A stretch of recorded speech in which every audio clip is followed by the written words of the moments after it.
Well, what a 3 weeks it has been, Preds fans, huh? I sure haven't worn this jersey in a while.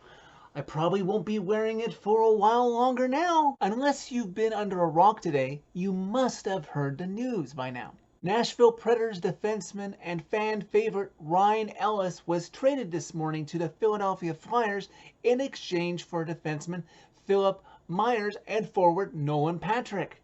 Philip Myers, a 6'5", 210-pound defenseman, was undrafted when signed by the Flyers in 2017 and has spent the better part of 3 seasons with the big club, along with time with their AHL affiliate. Oh, but the Preds weren't done there, as they sent Nolan Patrick, the 2nd overall pick in the 2017 NHL draft, and in exchange from Vegas, they got back Cody Glass, the 6th overall pick in that same draft. Remembering, Preds fans, that the Preds drafted Ellie Tolvanen 30th overall in the first round of that same draft. Cody Glass, since being drafted into the NHL, has played 66 games with Vegas, with scoring 9 goals and 13 assists.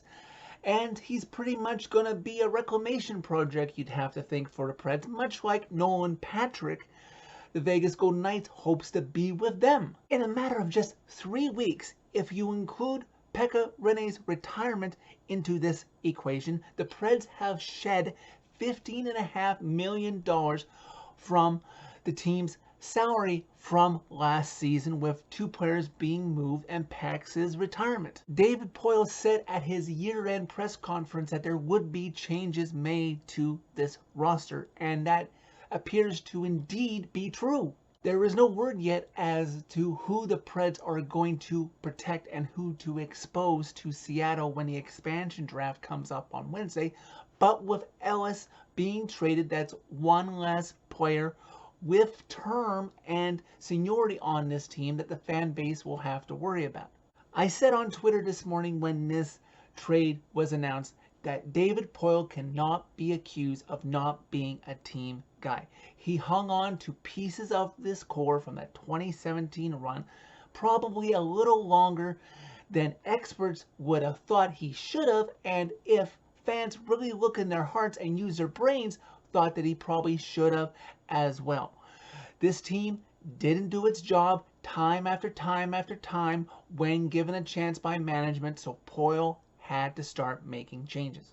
They shed salary with no retention required in return. They clear up roster space to hopefully let the younger guys that we all want to see play get more ice time to play, and hopefully with this extra salary they could perhaps also resign Granlund, as it is already reported that they are going to resign Eric Haula, and under reported fact that I will leave out there for now, we'll see what happens with Shea Weber with this stupid cap recapture. Thanks again for that, Philadelphia.